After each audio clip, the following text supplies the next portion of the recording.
So welcome back to episode 3 of Mini Mental Health Moments. If you don't know what Mini Mental Health Moments are, they're casual, informal chats in the HH branded Mini, thanks to a collaboration with Mini Ireland, where we spin around with entrepreneurs, business owners, athletes, mental health advocates, and we chat so informally and casually about mental health. On this week's episode, we have Cormac Ryan, who is actually a new friend of mine, who had suffered with an eating disorder, suffered in silence with nobody knowing. He's also an athlete who has cycled from San Francisco to New York City in aid of Bodywise, which is a charity dealing with people who suffer with eating disorders, which we will get into and we will chat all about. So this week, Cormac Ryan, let's do it. I kind of know a bit about you, a bit about your story, but for the sake of the viewer, who are you, where are you from, and what do you do? My name's Cormac. I'm 29. I'm from about 500 metres down the road in Whitehall, north side of Dublin. I'm a physio. That's kind of what I do in my day job, work part-time, because I really try and look after that work-life balance. And I don't know, why am I in this car? Well, you and your lovely brand decided to sponsor me when I cycled across America 3-4 months ago. Yeah, that's probably if we were all needed to be, I don't know, known for one thing. I suppose going across America on my bike on my own is probably the most unique thing I've done. For people watching, like, why are you passionate about mental health? What has led you to this moment? I think it's like anyone. I think you kind of become interested in these things through your own life experience. And fair to say, as a 29-year-old male from the north side of Dublin, I've had my own kind of fair share of bumps in the road. An eating disorder is not exactly something you expect. A pacemaker at 18 isn't exactly something you expect. Depression and anxiety in different forms isn't probably something you expect at 18 either, as you go through your 20s. But in terms of kind of when you spoke about pacemakers, eating disorders, like at 18, and then kind of carrying that through into your 20s, for someone like me in the mental health space, right? I don't know enough about eating disorders, for example, okay? I don't know any family or friends with one. Yeah. Maybe there are some going through something like that. But maybe for the benefit of the viewers too, like, can you explain that a bit more in terms of maybe generic eating disorders and how what forms they come in, and then your one too? The one thing you can never expect someone who doesn't have an eating disorder to understand is what it's actually like to have an eating disorder, because eating is something as normal and as instinctive as breathing. Yeah. So then when an issue arises with that, it's very hard for someone to kind of understand it. That's kind of the big thing I try and get out there, is that you have to try and educate people on, say, for example, eating disorders. But as someone who maybe suffered with an eating disorder, or someone who's in recovery, I can't ever expect someone who's never experienced it to truly get it. To be honest, I am kind of 18 months into recovery now, and thankfully in a good place. But even still, I don't really understand a lot of them. They generally say it's not on a very simplistic level, eating disorders aren't about food. Okay. They're about food, but they're not about food. You're just projecting onto the food. You're using the food and your body image as a means to control your negative emotions, or your trauma, or your grief, or your despair from the past. That's generally what it is. I was going to ask, would have been previous struggles, insecurities, anxiety that led to your eating disorder, or was it an eating disorder that led to mental health struggles?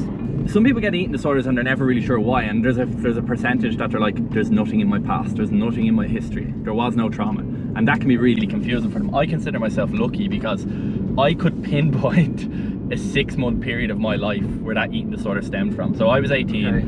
I was playing hurling with Dublin. Next thing, I kind of faint/collapse on a pitch a few times, end up with this pacemaker in my chest, and then get really depressed because of it. Put on a bit of weight because I just stopped looking after myself. I wasn't exercising because my mood had dropped so low. And then in kind of the following year then, when I tried to get back fit and healthy, my awareness was brought to it just by comments people made. Okay. So the dressing room banter, the lads having a bit of crack. Oh, you've put on a bit of timber. Right, you've wintered well. This stuff we all hear, and that's where mine stem from. Now, those comments to 99% of people, water off a duck's back, but for whatever reason they just stuck with me, and that is the seed that was planted with my eating disorder. One of my questions was then, when you're going through 9 years of that, did anyone know? So people would have noticed very unusual things. I used to eat a really strange amount of turkey burgers.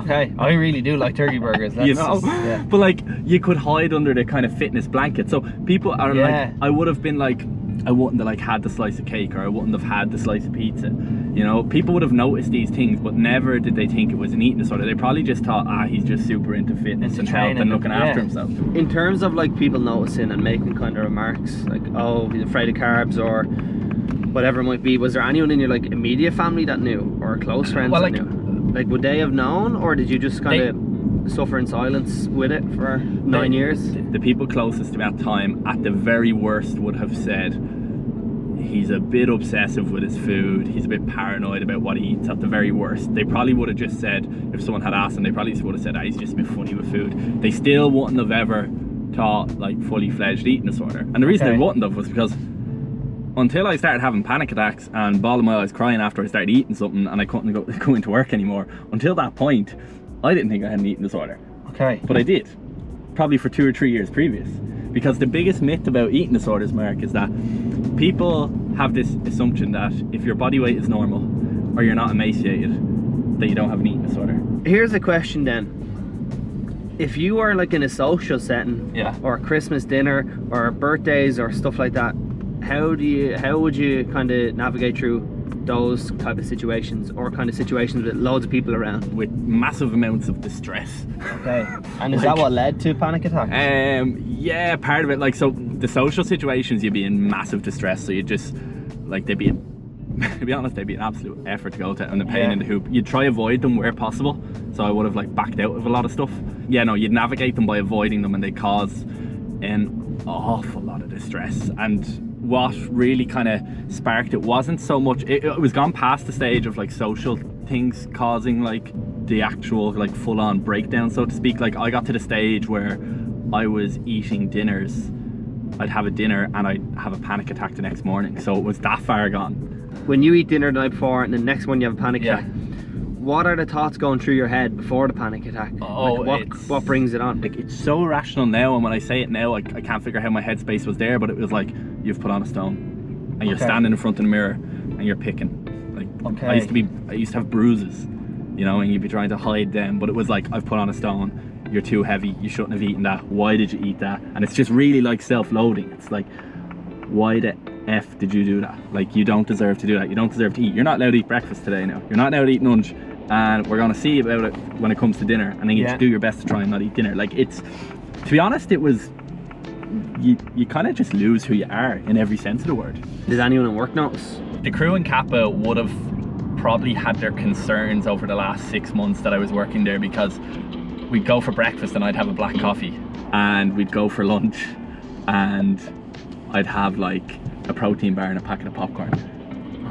And they used to be looking at me being like, are you not hungry? Or like, hungry? And I'd just pawn it off, like, and you know, so, but like, and was it not really draining, like pawning it off and like covering it up? Absolutely exhausting. I used to do this thing in Kappa before we went for lunch, where like there was this toilet on the ward and there was a mirror in the toilet, and then every day before I go into the canteen, I'd rush into the toilet, whip off my top, stare at myself in the mirror. Not out of vanity, like, I swear to God, not out of vanity, but in my head. Now bear in mind, I would have only had a black coffee, and I probably would have only had 2 turkey burgers for dinner the night before, and I might have been in the gym, and I'd whip off my top, stare in the mirror, and I'd be like, okay. And I'd examine, and I'd be like, okay, you can have the packet of popcorn and the protein bar. If there is people out there watching this who maybe, number one, suffering in silence with an eating disorder, or maybe friends and family know, and everyone's situation is different, but do you have any advice for someone going through that right now? My advice to anyone is just be sound to yourself, because living with an eating disorder is not fun, and it's pretty cruel, and you're going to be nasty enough to yourself. So if you can find some form of self-compassion, try it. But I don't have any silver bullets, like, I really don't, and I'm not really the person who can give out any attempted silver bullets, because I was the man who let it go for 9 years and it turned into a shit show until I had hit rock bottom and I wasn't functioning anymore. So tell us how it goes from 9 years of kind of a gradual slow increase to an eating disorder, then to going for like recovery with Bodywise. Was it with Bodywise? So Lois Bridges was the name of the treatment centre I went into, but like Lois Bridges, the treatment centre, they'd be pretty closely linked to Bodywise, because they're like the main eating disorder charity, so they're all they're all in under the same, you know. And how does it get from then to recovery to, right, I'm going to try and make a difference and put my name out there to do good. So So if you want to tell people what you've done, I know we briefly mentioned it. left treatment on the 20th of August 2021, and 10 days later on the 1st of September I left Achill with my 2 buddies on the bicycle. Cycled 5,500 kilometers from Achill to Athens, through like 13 or 14 countries in Europe, Bosnia, Montenegro, Albania. We raised like 50 grand, and then Unbelievable. May of 2022 I left San Francisco, kitted out in my H2H thanks to some kind sponsorship. You have the t-shirt here, don't I show them? Hold the t-shirt up to the camera. I left San Francisco in May, and I wore one of Mark's t-shirts all the way to New York, and this thing is covered in blood, sweat, tears, grease, oil. It's dead. Yeah, so left San Francisco, 6,228 kilometers on my own, self-supported, so I had no support fan, and 43 days later got to New York. The challenge of like cycling across somewhere like America and the struggle of it, do you think it kind of replicates like the struggle you'd been through? Like, so your personal struggles were so much. Did you want to do, like, because you'd recover from that, did you want to like go through physical and mental struggles again to prove to yourself, right, I've gone through this, I can get through anything? Like, was the cycle easy compared to what you'd been through? Cycle was kind of, it wasn't that I wanted to put myself through mental and physical struggle. It was very much that I wanted to live and be happy and do the things that I've always wanted to do, and that I kind of got this new lease of life now that I was fueling myself again, and that I was kind of freed from this eating disorder. It probably, mentally, no, nothing was probably as tough as the kind of trauma that I put myself through with eating and how cruel I was to myself. Don't get me wrong, it was tough. Was I pushed to my limits physically? No, definitely not. Was I pushed to my limits mentally? Not quite, but I was getting there. Like, forget about the cycle though in general, but just everything you've been through in the last 9 years, reaching out for help, going to recovery, that's something you should 100% be proud of. But forget about the cycle. And don't say, oh, sure, so many people do that. So many people go into recovery. That's brilliant. But the message you're sharing about it helps so much more do what you've done. So you should be really, really proud. And I'm not taking no for an answer. Irish people can't find it hard to take like compliments or like pat themselves on the back, but you should definitely be patting yourself on the back for all the work you've done. With the documentary, with the cycle, with your own mental health, with your own personal struggles. It's amazing. It is. Coming to the end of it, right, I've 2 questions, right? We always bring on a question from the previous guest to ask the guest now. Oh yeah. You didn't warn me about that. Yeah, and then you I don't like to tell you because and then I have to think of a question for the next guest. So the question was, was, I don't know who the next guest is. No. Oh, you are twisted. Yes, because I told the last guest who it was by mistake because I posted on my Instagram stories. You did. It's a lesson You let I that learned. one slip. Yeah. But the question was, if alcohol, drugs, cocaine weren't the thing, like if they weren't in existence, would people still have mental health struggles? To the degree that we have them now. But do you think if there was no such thing as alcohol and drugs, would we be in a better place, or would we find something else to replace it with? I don't have a degree in psychology, though I don't know, but my understanding of these things is when we're suffering with something and there's something massive kind of internal stress going on and this internal conflict going on, that we project to something and we use something to try and get away from it. For a lot of people it's alcohol, for a lot of people it's drugs, for some people it's food, for some people it's gambling. If alcohol and drugs didn't exist, my gut is telling me that we would just find something else. Okay. But I don't know. None of us will ever. None of us will ever know. We won't know. Now, we ended on the question that you have for the next guest. And that can be anything, right? So, I'm not going to tell you who the next guest is. It can be anything from mental health to life to what you had for breakfast, what's your favourite colour. It can literally be off the wall, like it doesn't have to be mental health related. Yeah, but it's me, it's going to be a bit deep and heavy. Yeah, it can be great, like that's great. This is probably because it's been a topic that I was thinking about this week. What is it to be happy? Oh my god, you can't. That's simple. Okay.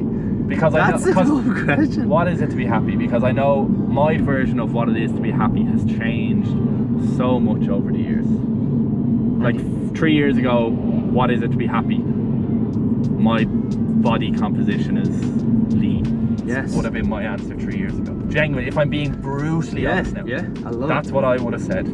What is it to be happy for me? Just kind of a form of self-contentment.